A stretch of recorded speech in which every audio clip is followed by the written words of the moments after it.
কুরআনুল কারীমের ৭০ নম্বর সূরা সূরাতুল মাআরিজের ৪ নম্বর আয়াতের মধ্যে রব্বুল আলামিন কিয়ামতের ওই দিনটা কত বড় হবে, কিয়ামতের ওই দিনটা কেমন দৈর্ঘ্য হবে সেটা দুনিয়ার মানুষদেরকে জানালেন।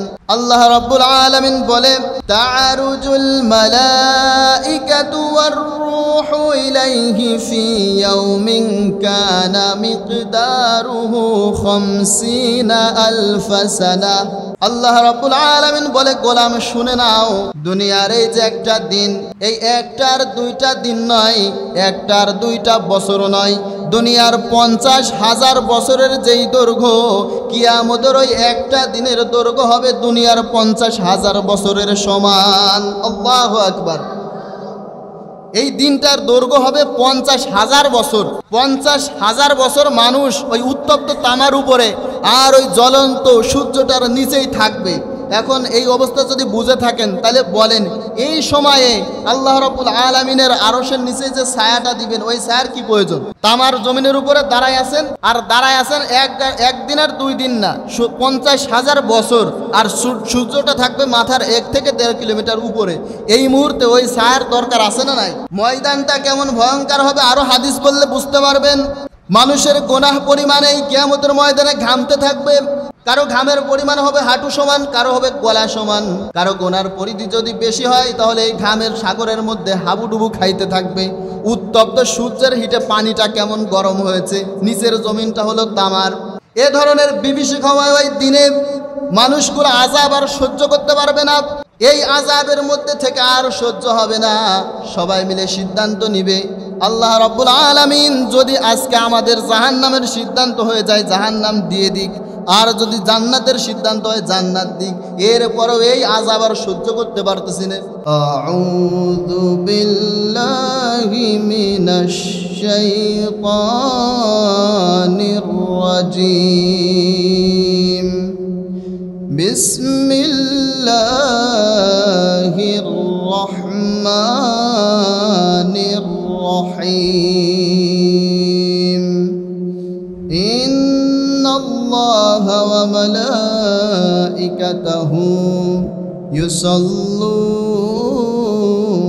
আলান নবী ইয়া আইয়ুহাল্লাযীনা আমানু সাল্লু আলাইহি ওয়া সাল্লিমু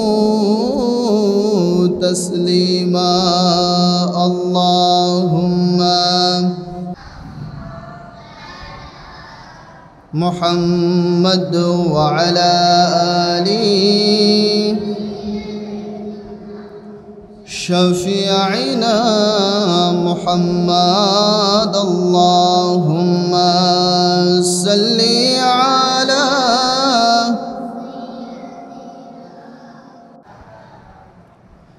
আমি যদি কখনো তায়েফে যাই, বলবো মাটিকে ডেকে ডেকে নবীজির খুন ঝরল কোথায়, বলে দাও তাই আজ আমি প্রতিশোধের দাবানল জ্বালাবো সেথায়। আল্লাহুম্মা সাল্লি আলা মাওলানা মুহাম্মদ ওয়া আলা আলি সাইয়্যিদিনা শাফিঈনা মুহাম্মদ। আলহামদুলিল্লাহ, আমরা সবাই সর্বপ্রথম শুকরগুজার হচ্ছি মহান রব্বুল আলামিনের দরবারে, যে আল্লাহ তাআলা আমাদের সকলকে পবিত্র জুমার দিনে জুমার নামাজ আদায়ের উদ্দেশ্যে তার ঘরের মধ্যে একত্রিত করেছেন এবং খুতবা শুরুতে আগে ভাগে এসে বসার তৌফিক দান করেছেন। এমন একটা সময় আল্লাহ তাআলা আমাদেরকে এখানে এসে বসার তৌফিক দান করেছেন, যে সময়ে পৃথিবীর হাজারো মানুষ হাজারো ব্যস্ততার মধ্যে আটকে আছে, আল্লাহর ঘর মসজিদে যাওয়ার সুযোগ তাদের হয় নাই। এমন মানুষ আছে না নাই? এমন অনেক মানুষ আছে যারা হসপিটালের বেডের মধ্যে মৃত্যুর যন্ত্রণায় কাতরাচ্ছে। শরীরের প্রত্যেকটা সেলের মধ্যে ক্যান্সার ঢুকে গেছে, মৃত্যুর দিন গুনছে। আবার এমন অনেক মানুষ আছে যারা নির্দোষ থাকা অবস্থায়, কোনো দোষ ত্রুটি না থাকা অবস্থায় জেলখানার মধ্যে বন্দী আছে না নাই? আল্লাহ রাব্বুল আলামিন সে সকল মানুষদের থেকে আমাদেরকে বিরত রেখে, সুস্থ সবল রেখে মসজিদের মধ্যে এসে খুতবার শুরুতে আগে ভাগে এসে বসার তৌফিক দান করলেন। এজন্য আমরা খুশি না বেজার? এই খুশি হয়ে আল্লাহ তাআলার শুকরিয়া আদায় করছি, বলছি আলহামদুলিল্লাহ। এবং লক্ষ কোটি দুরূদ ও সালাম মানবতার মুক্তির দূত, যার প্রেরণার মাধ্যমে আল্লাহ তাআলা পৃথিবীতে হেদায়েতের আলো জ্বালিয়েছেন, তিনি হচ্ছেন জনাব মুহাম্মদুর রাসূলুল্লাহ সাল্লাল্লাহু আলাইহি ওয়াসাল্লাম। সেই সাথে সাথে আমরা দোয়া করছি সে সকল মর্দা মুজাহিদদের জন্য যিনারা বদর, উহুদ, খন্দক সহ বিভিন্ন যুদ্ধের মাধ্যমে আমাদেরকে পর্যন্ত ইসলামকে পৌঁছে দিলেন। আল্লাহ রাব্বুল আলামিন সে সকল সাহাবাদের কবরগুলোকে নূরের দ্বারা নূরান্বিত করুক। সবাই পড়ি আমিন। আমরা আজকে নির্দিষ্ট একটা বিষয় আলোচনা করার জন্য একটা বিষয় আমরা সিলেক্ট করছি, নির্ধারণ করছি। বিষয়টা হচ্ছে এই, সবাই মনে রাখেন, আজকে আমরা যে বিষয় নিয়ে আলোচনা করব সে বিষয় হচ্ছে এই, কিয়ামতের ময়দানে যখন আল্লাহ রাব্বুল আলামিনের আরশের ছায়া ব্যতীত আর দ্বিতীয় কোনো ছায়া থাকবে না, আল্লাহ রাব্বুল আলামিন এ সময়ে 7 শ্রেণীর মানুষদেরকে এই আরশের ছায়ার নিচে ছায়া দিবেন। সুবহানাল্লাহ। এখন আমাদের আলোচনার বিষয় হচ্ছে এই, ওই যে 7 শ্রেণীর মানুষ যারা আরশের নিচে ছায়া পাবে, ওই 7 শ্রেণীর মানুষ কারা, এটা জানার দরকার আছে না নাই? একটু ভাবেন যে আজকাল, গতকাল যেই রোদ, যেই তাপ ছিল রোদের, বাইরে বেরিয়ে হওয়া যায় নাই, এই হিটের মধ্যে বাইরে যাওয়াই যায় নাই। এখন দুনিয়ার যে হিট, যেই তাপ, কিয়ামতের ময়দানে যে তাপ হবে, এই দুনিয়ার তাপের মতো হবে? আল্লাহু আকবার। এখন ওই যে 7 শ্রেণীকে আল্লাহ রাব্বুল আলামিন আরশের ছায়ার নিচে ছায়া দিবেন, এই ছায়াটার গুরুত্ব কত, এই ছায়াটার ওই সময়ে কেমন প্রয়োজন হবে, এটা বোঝার জন্য আগে বুঝতে হবে ওই ময়দানটা কেমন কঠিন হবে, তাই না? আমরা পানি যে খাই, এই সাধারণ সময়ে পানি খাওয়া আর রমজানের রোজা রাখার পরে ইফতারের পূর্ব মুহূর্তে, ইফতারের সময় যে পানি খাওয়া, এই দুই পানি খাওয়া কি এক হয়? ওই সময় পানিটা যত সুন্দর লাগে, এমনি সাধারণ সময় অত সুন্দর লাগে না, কারণ ওই সময় পানির দরকার। আমার ওই সময় কি পানির দরকার। তো কিয়ামতের এই কঠিন ময়দানে, যে ময়দানটা হবে উত্তপ্ত, জমিনটা হবে একেবারে তামা, আর এই তামা হওয়ার লজিক হচ্ছে এই, তামার এক পাশে যদি হিট দেওয়া হয় তাহলে পুরো তামাটা আগুনে জ্বলে একেবারে লাল হয়ে যায়, পুরোটা হিট হয়ে যায়। তামার জমিন, যে জমিনটা হিট হয়ে লাল হয়ে আছে, এর উপরে দাঁড়ায় আছেন। এরপরে আজকের যে সূর্য, এই সূর্য হচ্ছে আমাদের থেকে 9,30,00,000 মাইল দূরে। বিষয়টা ভাবেন, আজকের যে সূর্য, যেই সূর্যের তাপে চৈত্র মাসের রোদের মধ্যে যাওয়া যায়, থাকা যায় না, মাথা হিট হয়ে যায়, দ্রুত ছায়া খুঁজি, আমরা দ্রুত কাজ করে বাড়িতে চলে আসি, এসি খুঁজে আসে, ফ্যানের তলে বসে। তো এই সূর্যটা এখন আছে 9,30,00,000 মাইল দূরে। এখন এই 9,30,00,000 মাইল দূরের যে সূর্য, এই সূর্যটার যে পরিপূর্ণ যে তাপ, পরিপূর্ণ যেই হিট, এই পরিপূর্ণ হিট দিয়ে এখন কিন্তু জমিনে তাপ দিচ্ছে না। এই যে এখানে লাইট জ্বলতেছে, এই লাইটটা সম্ভবত 50 ওয়াট, 100 ওয়াট, 200 ওয়াট এরকম লাইট থাকে আমাদের বাড়িতে, কিন্তু সূর্যের যে আলো, ওটাকে 100-200 ওয়াট নাকি? জ্যোতির্বিজ্ঞানীরা বলছে সূর্যের তাপ হচ্ছে 1 কোটি সেন্টিগ্রেড। ওইটা তাপ, ওই তাপ যদি সরাসরি পৃথিবী থেকে 9,30,00,000 মাইল দূরের সূর্য, এই সূর্যটাও যদি সরাসরি জমিনে তাপ দিত, তাহলে আমরা পুড়ে ভস্ম হয়ে যেতাম।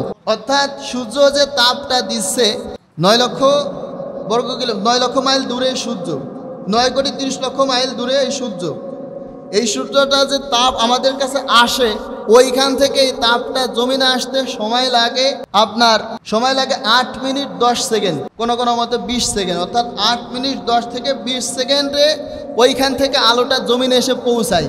এখন সরাসরি হিট করে না, এই যে জমিনে আসতে যে এই সূর্যের আলোর মাঝখানে কিছু বায়ুমণ্ডলের কিছু স্তর আছে, ফিল্টার। আপনারা দেখবেন যে পানির ফিল্টার আছে, এই পানির ফিল্টারের মধ্যে আয়রনযুক্ত পানি দিলে পরিষ্কার একটা পানি ফিল্টার দিয়ে বের হয়, দেখছেন এটা আপনারা আছে। তো এই সূর্যের ওই তাপটা জমিনে আসতে যে বায়ুমণ্ডলের কিছু স্তর আছে ওইটার মধ্য থেকে ফিল্টারিং হয়ে এই তাপটা কমে কমে সেকে সেকে জমিনে আসে। সুবহানাল্লাহ। সরাসরি আল্লাহর কি মহিমা দেখেন। আল্লাহ রাব্বুল আলামিন সরাসরি দিলে জমিনের সব কিছু পুড়ে হয়ে যেত ছাই। তো এই তাপটা কমানোর জন্য বায়ুমণ্ডলের মধ্যে কিছু ফিল্টার রেখেছে, যে ফিল্টারগুলোর নাম হচ্ছে ট্রপোস্ফিয়ার, স্পটোস্ফিয়ার, থার্মোস্ফিয়ার। এগুলো বিভিন্ন জায়গায় এই সূর্যের আলো বাধা পতিত হয়। এই ফিল্টারগুলোর মাধ্যমে ফিল্টারিং হয়ে হয়ে যতটুকু আলো মানুষের জন্য দরকার ততটুকু আল্লাহ রাব্বুল আলামিন এই জমিনের মধ্যে পাঠায়। আল্লাহর মহত্ব আছে না নাই? এবার একটু ভাবেন, সূর্যটা আছে পৃথিবী থেকে 9,30,00,000 মাইল দূরে, আর এই সূর্যের আলো সরাসরি আসছে না, ফিল্টারিং হয়ে হয়ে কমে কমে আজকে আমাদের উপরে আসছে। কিয়ামতের ওই ময়দানে আজকের সূর্য 9,30,00,000 মাইল দূরে, ওই সূর্যটা থাকবে মানুষের মাথার 1 থেকে 1.5 মাইল উপরে। কেমন বিষয় বিভীষিকাময় দিনটা হবে ভাবেন। এই সূর্যটা মাথার 1 থেকে 1.5 কিলোমিটার 1.5 মাইল উপরে থাকবে। হাদিসের মধ্যে এসেছে, আপনারা দেখবেন যে ভাত যখন রান্না করে এটার চাল যখন ফুটন্ত অবস্থায় থাকে টকবক টকবক করতে থাকে। কিয়ামতের ওই ময়দানে সূর্যটা এত কাছাকাছি থাকার কারণে মানুষের মাথার মগজগুলো, মাথার চান্দি ফেটে এই মগজগুলো ভাতের মারের মতো টকবক করে ফুটতে থাকবে। আর এই যে কিয়ামতের দিনটা, এই দিনটা কি দুনিয়ার এই দিনের মতো হবে? এই 24 ঘন্টার একটা দিন হবে নাকি যে 24 ঘন্টা পার হয়ে গেছে সহ্য করে আছি, এমন হবে? দিনটা কেমন হবে আল্লাহ রাব্বুল আলামিন জানায়। কোরআনুল কারীমের 70 নম্বর সূরা সূরাতুল মাআরিজের 4 নম্বর আয়াতের মধ্যে রব্বুল আলামিন কিয়ামতের ওই দিনটা কত বড় হবে, কিয়ামতের ওই দিনটা কেমন দৈর্ঘ্য হবে সেইটা দুনিয়ার মানুষদেরকে জানালেন। আল্লাহ রাব্বুল আলামিন বলে, তা'রুজুল মালাইকাতু ওয়ার রূহু ইলাইহি ফি ইয়াউমিন কানা মিকদারুহু 50,000 সানাহ। আল্লাহ রাব্বুল আলামিন বলে, গোলাম শুনে নাও, দুনিয়ার এই যে একটা দিন, এই একটার দুইটা দিন নয়, একটার দুইটা বছর নয়, দুনিয়ার 50,000 বছরের যেই দৈর্ঘ্য, কিয়ামতের ওই একটা দিনের দৈর্ঘ্য হবে দুনিয়ার 50,000 বছরের সমান। আল্লাহু আকবার। এই দিনটার দৈর্ঘ্য হবে 50,000 বছর। 50,000 বছর মানুষ ওই উত্তপ্ত তামার উপরে আর ওই জ্বলন্ত সূর্যটার নিচেই থাকবে। এখন এই অবস্থা যদি বুঝে থাকেন তাহলে বলেন, এই সময়ে আল্লাহ রাব্বুল আলামিনের আরশের নিচে যে ছায়াটা দিবেন ওই ছায়ার কি প্রয়োজন? তামার জমিনের উপরে দাঁড়ায় আছেন, আর দাঁড়ায় আছেন একদিন আর 2 দিন না, 50,000 বছর, আর সূর্যটা থাকবে মাথার 1 থেকে 1.5 কিলোমিটার উপরে। এই মুহূর্তে ওই ছায়ার দরকার আছে না নাই? ময়দানটা কেমন ভয়ঙ্কর হবে আরো হাদিস বললে বুঝতে পারবেন। মানুষের গুনাহ পরিমাণে কিয়ামতের ময়দানে ঘামতে থাকবে। কারো ঘামের পরিমাণ হবে হাঁটু সমান, কারো হবে গলা সমান। কারো গুনার পরিধি যদি বেশি হয় তাহলে এই ঘামের সাগরের মধ্যে হাবুডুবু খাইতে থাকবে। উত্তপ্ত সূর্যের হিটে পানিটা কেমন গরম হয়েছে, নিচের জমিনটা হলো তামার। এ ধরনের বিভীষিকাময় ওই দিনে মানুষগুলো আযাব আর সহ্য করতে পারবে না। এই আযাবের মধ্যে থেকে আর সহ্য হবে না, সবাই মিলে সিদ্ধান্ত নিবে, আল্লাহ রাব্বুল আলামিন যদি আজকে আমাদের জাহান্নামের সিদ্ধান্ত হয়ে যায় জাহান্নাম দিয়ে দিক, আর যদি জান্নাতের সিদ্ধান্ত হয় জান্নাত দিক। এরপরেও এই আযাব আর সহ্য করতে পারতেছি না। তারা সিদ্ধান্ত নিবে যে আজকে যদি আল্লাহ জাহান্নাম দেয় ওই জাহান্নামেই থাকবো, জাহান্নামে যাব, কিন্তু এইটা আর সহ্য করতে পারতেছি না। এইখানে যে আযাব হইতেছে এই আযাব আর মানতে পারতেছি না।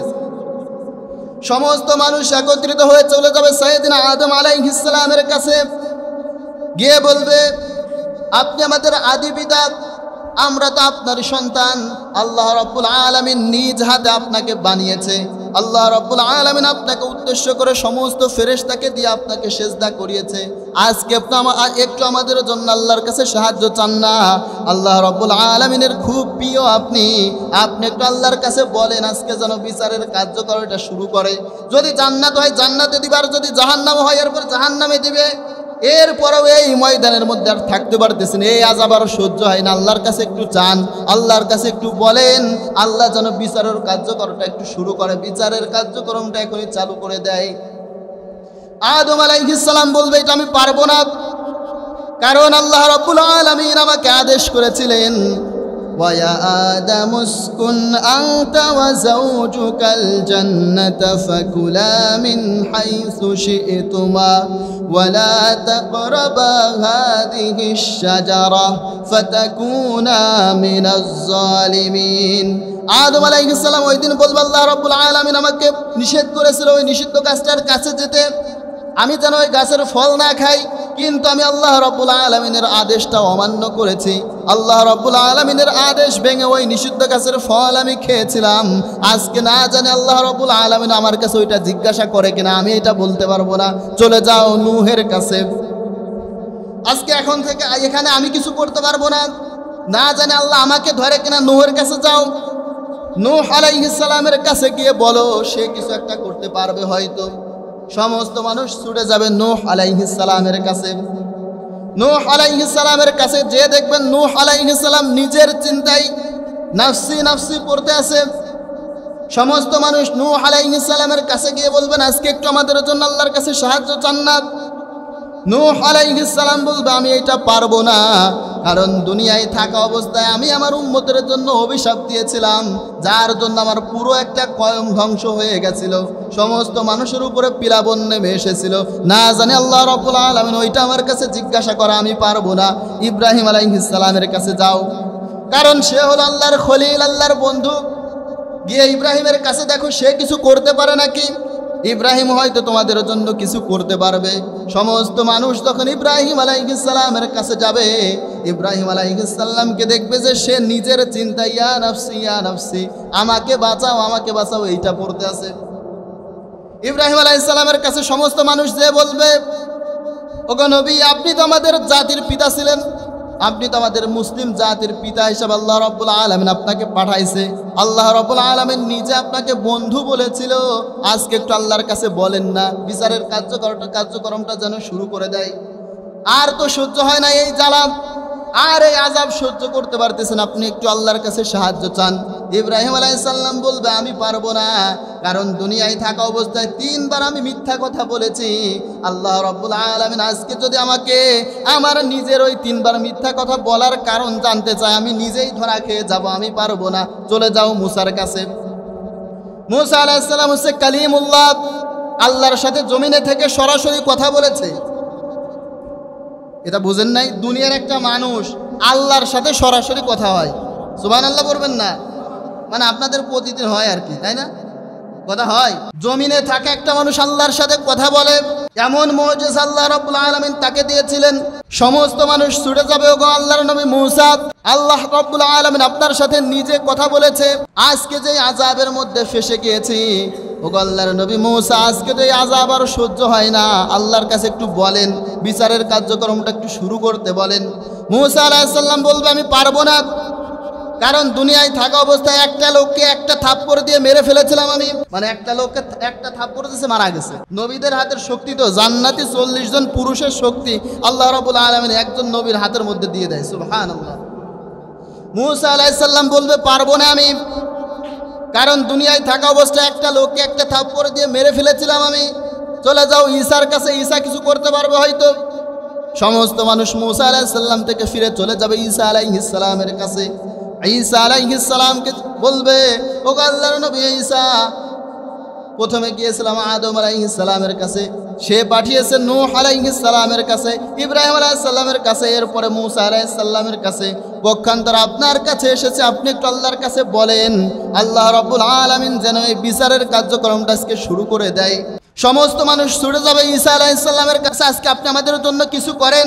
ঈসা আলাইহিস সালাম বলবে পারবো না, এত জায়গায় ঘুরে কোনো লাভ নাই, চলে যাও আল্লাহর নবী বিশ্ব নবী জনাব মুহাম্মদুর রাসূলুল্লাহ সাল্লাল্লাহু আলাইহি ওয়াসাল্লামের কাছে। আল্লাহু আকবার। সব জায়গা থেকে ঘুরে ঘুরে আসছে কার কাছে? বিশ্বনবী জনাব মুহাম্মদুর রাসূলুল্লাহ সাল্লাল্লাহু আলাইহি ওয়াসাল্লামের কাছে আসবে। আল্লাহর হাবিব বলবেন আজকে আমি ছাড়া আর কেউ তোমাদের জন্য সুপারিশ আল্লাহর কাছে করতে পারবে না। সঠিক জায়গায় এসেছো। আল্লাহ রাব্বুল আলামিন তার পয়গম্বর বিশ্বনবী জনাব মুহাম্মদুর রাসূলুল্লাহ সাল্লাল্লাহু আলাইহি ওয়াসাল্লাম এই সমস্ত মানুষদের নেতা হয়ে মাকামে মাহমুদের পাশে সিজদায় পড়ে যাবেন।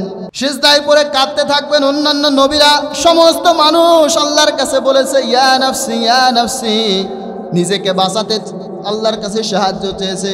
আর আল্লাহর হাবিব সিজদার মধ্যে পড়ে নিজে বাঁচার কোনো কথা বলবেন না, আমাদের মতোই হতভাগা উম্মতদের জন্য আল্লাহর কাছে কাঁদতে থাকবেন। আল্লাহু আকবার। সিজদার মধ্যে পড়ে কাঁদবেন। আল্লাহ রাব্বুল আলামিনের কুদরতি হৃদয়ের মধ্যে জোশ খেলে যাবে, আর সহ্য হবে না। আল্লাহ রাব্বুল আলামিন ডেকে বলবেন ইয়া মুহাম্মদ ইরফা রাসাক, ও নবী আর সিজদায় পড়ে থাকবেন না, সহ্য হয় না আপনার কান্না, মাথা উঠান। ইরফা রাসাক, মাথা উঠান, আর সহ্য হচ্ছে না, মাথা উঠান।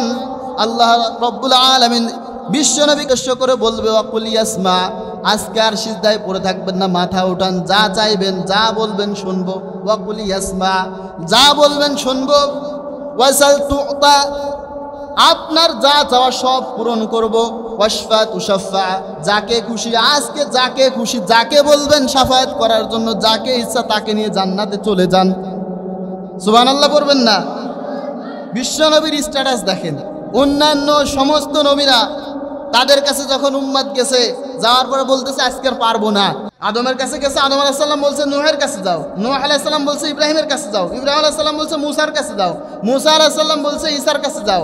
ঈসা আলাইহিস সালাম বলছে আখির জামানের নবী জনাব মুহাম্মদুর রাসূলুল্লাহ সাল্লাল্লাহু আলাইহি ওয়াসাল্লামের কাছে যাও। এবার বিশ্বনবী যখন সিজদায় পড়েছে, আল্লাহ বলে কি আজকে যা বলবেন তাই শুনবো, যে সাহায্য চাইবেন সেটাই দেওয়া হবে। ওয়াশফা তুশাফা, যাকে ইচ্ছা তাকে শাফায়াত করে জান্নাতে নিয়ে যান গো নবী। এই যে কথাগুলো এতক্ষণ ধরে বললাম, যে সমস্ত মানুষ একটা পর্যায়ে পৌঁছাবে, কিয়ামতের ওই ভয়ঙ্কর শাস্তি আর সহ্য হবে না।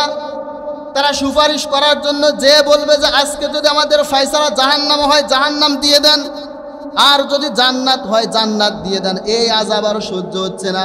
এতক্ষণ ধরে প্রথম থেকে যারা কথা শুনেছেন, এবার একটু ধারণা যদি পাওয়া যায় যে কিয়ামতের ওই ময়দানটা কেমন কঠিন হবে, ধারণা পাওয়া গেছে না? জমিনটা হবে তামার, মাথার 1 থেকে 1.5 কিলোমিটার 1.5 কিলো মাইল উপরে সূর্য, মাথার মগজগুলো ফেটে টকবক করে ভাতের মারের মতো ফুটতে থাকবে। এই সময়ে ছায়ার প্রয়োজন আছে না নাই? ওই কঠিন ময়দানে, ওই ভয়ঙ্কর বিভীষিকাময় দিনে আল্লাহ রাব্বুল আলামিন তার হাবিবের মাধ্যমে জানাই, ওই ভয়ঙ্কর ময়দানে আল্লাহ রাব্বুল আলামিন 7 শ্রেণীর মানুষকে তার আরশের নিচেই ছায়া করে দিবেন। এখন এই 7 শ্রেণীর মানুষদের মধ্যে আমাদের থাকার দরকার আছে না নাই?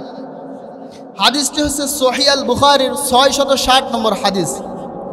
হাদিস বর্ণনাকারী সাহাবীর নাম হচ্ছে আবু হুরায়রা রাদিয়াল্লাহু তাআলা আনহু। আবু হুরায়রা রাদিয়াল্লাহু তাআলা থেকে হাদিসটা বর্ণিত হয়েছে। قال رسول الله صلى الله عليه وسلم, আল্লাহর হাবিব জানাই, সাবআতু ইউযিল্লুহুমুল্লাহু ফি জিল্লিহি ইয়াওমা লা জিল্লা ইল্লা জিল্লুহু। আল্লাহ রাব্বুল আলামিন কিয়ামতের ওই ভয়ঙ্কর ময়দানে 7 শ্রেণীর মানুষকে ছায়া দিবেন, যেই দিন আল্লাহর ওই আরশের ছায়া ছাড়া আর কোনো ছায়া থাকবে না। সুবহানাল্লাহ। এই 7 শ্রেণীর মানুষের মধ্য থেকে 1 নম্বরে যারা, যেই দলটা 1 নম্বরে হবে সেই দলটার নাম হচ্ছে আল ইমামুন আদিল, ন্যায়পরায়ণ বাদশাহ, ন্যায়পরায়ণ বিচারক। কথা বুঝছেন? ওই 7 শ্রেণীর মানুষের মধ্যে 1 নম্বরে যারা থাকবে এরা হচ্ছে ন্যায়পরায়ণ বাদশাহ, ন্যায়পরায়ণ বিচারক। এখন বলেন, ন্যায়পরায়ণ শাসক আমরা বর্তমান দেখতে পারি? ন্যায়পরায়ণ বিচারক মনে হয় দেখা যায় না। আজকাল বিচারপতি তো বিচার পায় না, আর ন্যায়পরায়ণ বিচারক কেমনে দেখবেন আপনি? ধরে নিয়ে গেছে, নেতায় ফোন দিছে, মিয়া কার ধরছো? আমার লোক মিয়া, সারে দেব, সাথে সাথে সারে দিছে। ন্যায্য বিচার হয়েছে? ও মিয়া, ন্যায়পরায়ণ বিচারক বাংলাদেশে ছিল কি ছিল না, কোথাও যাওয়া লাগবে না। গত 16 বছর দেখেন, যত বড় বড় আলেম কোরআন সুন্নাহ নিয়ে গবেষণা করে, পতিতযশা আলেম, বড় বড় আলেম থাকে জেলখানার মধ্যে, আর চোর বাটপার সিটার চান্দাবাজগুলো থাকে জেলখানার বাইরে, ঠিক না? পতিতযশা বড় বড় আলেম থাকছে জেলখানার ভিতরে, কাউকে ফাঁসি দেওয়া হয়েছে, কাউকে গুম করে ফেলা হয়েছে, কাউকে এমন পরিমাণ জেল জুলুম নির্যাতন দেওয়া হয়েছে। আপনারা জানেন যে শেখ জসিমউদ্দিন রহমানী ওনার ফ্যামিলি সহ নিঃশেষ করে দেওয়া হয়েছে। ন্যায় বিচার ছিল। আল্লাহ রাব্বুল আলামিন বলে ওই দিন আরশের নিচে যে ছায়া পাবে যারা, তাদের মধ্যে এক নম্বর যে দল হবে ওই দল হচ্ছে আল ইমামুন আদিল, ন্যায়পরায়ণ শাসক, ন্যায়পরায়ণ বিচারক। ন্যায়পরায়ণ শাসন কেমন ভাবে করতে হয়, ন্যায়পরায়ণ বিচারক কেমন ভাবে হতে হয়, আপনারা বিশ্বনবীর দিকে তাকান। বিশ্বনবী জনাবে মুহাম্মদুর রাসূলুল্লাহ সাল্লাল্লাহু আলাইহি ওয়াসাল্লাম যখন মদিনার রাষ্ট্র কায়েম করেছে, মদিনার মধ্যে একটা গোত্র বনু মাখজুমিয়া গোত্র, একটা প্রভাবশালী গোত্র ছিল এই বনু মাখজুমিয়া। বনু মাখজুমিয়ার একটা মহিলা চুরি করেছে। ইন দ্য মিন টাইমে, তার আগে চুরি করলে বিধান কি হবে আল্লাহ রাব্বুল আলামিন নাজিল করে দিয়েছেন, আস-সারিকু ওয়াস-সারিকাতু ফাকতাউ আইদিহাহুমা। আল্লাহ রাব্বুল আলামিন বলে, ও নবী, যদি কেউ চুরি করে, চোর আর চুন্নি যদি ধরা পড়ে, আর যদি এটা সাব্যস্ত হয়, তাহলে ওই চোর আর চুন্নির হাত কেটে দাও। বিধানকার এ বিধান নাজিল হয়ে গেছে, কিন্তু চুরি যে বংশের গোত্রের মেয়ে করেছে, ওই বংশটা হচ্ছে একটা প্রভাবশালী বংশ। সাহাবায়ে কেরাম আলোচনা করতে লাগলেন, বিশ্বনবী যদি এই বংশের মেয়ের হাতটা কেটে দেয়, তাহলে দাঙ্গা হাঙ্গা দেখা দিবে, মদিনার মধ্যে ফিতনা ফাসাদ তৈরি হবে, ঝামেলা তৈরি হবে। সাহাবাদের মধ্য থেকে বলা হলো যে বিশ্বনবীকে যে ওই মহিলার হাতটা কাটার জন্য নিষেধ করো। কিন্তু কে যাবে বিশ্বনবীর কাছে? সমস্ত সাহাবারা বিবেচনায় আনলেন উসামা ইবনে যায়েদ, বিশ্বনবীর খুব আদরের, এই উসামাকে পাঠানো যায়। উসামা বিশ্বনবীর কাছে যে বলতেছে, ইয়া রাসূলুল্লাহ, ওই যে সম্ভ্রান্তশালী বংশ বনু মাখজুমিয়া গোত্রের যেই মহিলাটা চুরি করেছে, ওই মহিলার যদি হাত কাটেন, ইয়া রাসূলুল্লাহ, মদিনার মধ্যে কিন্তু ঝামেলা দেখা দিবে, ফিতনা তৈরি হবে। বিশ্বনবীর প্রিয় সাহাবা উসামা যখন এই কথা বলেছে, আল্লাহর হাবিবের চেহারাটা রক্তিম বর্ণ, অগ্নি সুলঙ্গর মতো ধারণ করেছে। আল্লাহর হাবিব সমস্ত সাহাবাদেরকে মসজিদে নববীতে ডেকে ভাষণ দিলেন সবার উদ্দেশ্যে। উসামাকে উদ্দেশ্য করে বললেন, ও উসামা, ওই যে কোথাকার কোন বংশ বনু মাখজুমিয়ার কোন মহিলা চুরি করেছে, আর এই জন্য তুমি আমাকে আল্লাহর বিধান পালন করতে নিষেধ করো। ও উসামা, তুমি শুনে নাও, ওই বনু মাখজুমিয়ার গোত্রের মহিলা না হয়ে আমার কলিজার টুকরা আদরের মেয়ে ফাতেমাও যদি চুরি করতো, বিচারকের কাছে না যে আমি নিজে রামদা দিয়ে কোপ দিয়ে আমার ফাতেমার হাতটা কেটে ফেলে দিতাম। সুবহানাল্লাহ পড়বেন না? ন্যায়পরায়ণ শাসক, ন্যায়পরায়ণ বিচার কিভাবে করতে হবে আল্লাহর হাবিব সাল্লাল্লাহু আলাইহি ওয়াসাল্লাম দেখায় গেছেন। সুবহানাল্লাহ। আল্লাহর হাবিব বলে, আরশের নিচে ওই দিন যারা ছায়া পাবে, এর মধ্যে এক নম্বর যারা থাকবে তারা হচ্ছে আল ইমামুন আদিল, ন্যায়পরায়ণ বাদশা, ন্যায়পরায়ণ বিচারক। দুই নম্বর যারা হবে শাবুন নাশাআ ফি ইবাদাতিল্লাহ।